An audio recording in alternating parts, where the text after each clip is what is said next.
IPCC begins work on 7th Assessment Report.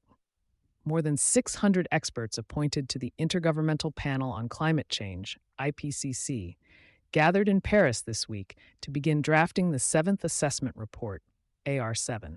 The 5-day meeting marks the first time the IPCC has brought all 3 working groups together at the start of an assessment cycle, a deliberate shift intended to deepen alignment across climate science disciplines. Authors from more than 100 countries are using the session to shape early drafts and identify the cross-cutting questions that will anchor AR7.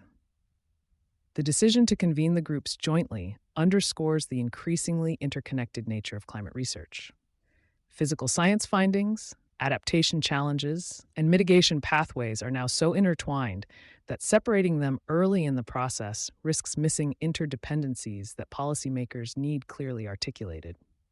It is apt that France is hosting our first lead author meeting for the 7th Assessment Report on the 10th anniversary of the Paris Agreement, said IPCC Chair Jim Ski.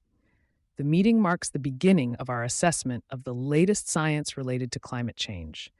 From here on, our focus will be on delivering scientifically robust and actionable findings relevant for the world's policymakers. France emphasizes science as a foundation for climate decision-making. France's role as host, spanning the Ministry of Ecological Transition, the Ministry of Education and Research, and the Ministry for Europe and Foreign Affairs, signals a coordinated push to reaffirm the Paris Agreement's scientific foundation. The government framed the meeting not simply as a logistical milestone, but as a statement on the importance of protecting scientific integrity. In this year marking the 10th anniversary of the Paris Agreement, France is proud to host the very first joint meeting of all IPCC authors, said Monique Barbout, Minister of Ecological Transition, Biodiversity, and International Negotiations on Climate and Nature.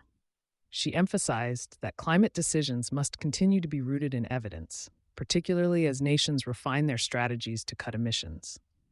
Jean-Noël Barrot, Minister for Europe and Foreign Affairs, added that France remains committed to defending climate science in a period marked by disinformation and geopolitical tension.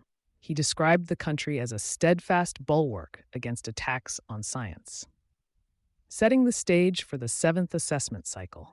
The 7th assessment cycle began in 2023 and will run through 2029, culminating in a synthesis report that will integrate findings from across the working groups.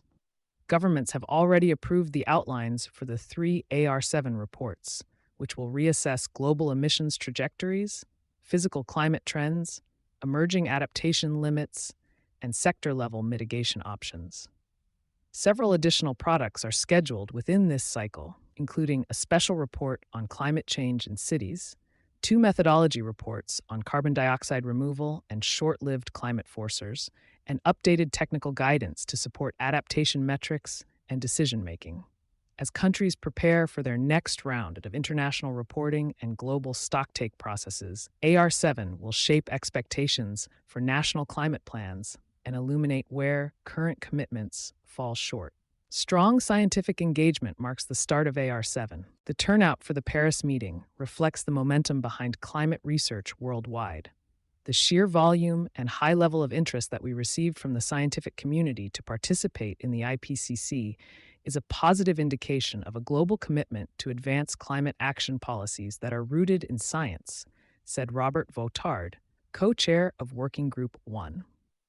The drafting process begins with this meeting and will involve multiple rounds of expert and government review. Each stage is designed to ensure a balanced and transparent assessment of the thousands of scientific papers published each year. This week's gathering represents the first step in that sequence, setting AR7 on a path toward one of the IPCC's most integrated and policy-relevant assessments to date. You've been listening to Sustainability Soundbites by Environment+Energy Leader. For partnership opportunities, please reach out to our team. And don't forget to submit your entry for the 2026 awards program. Deadline is 12/31/2025.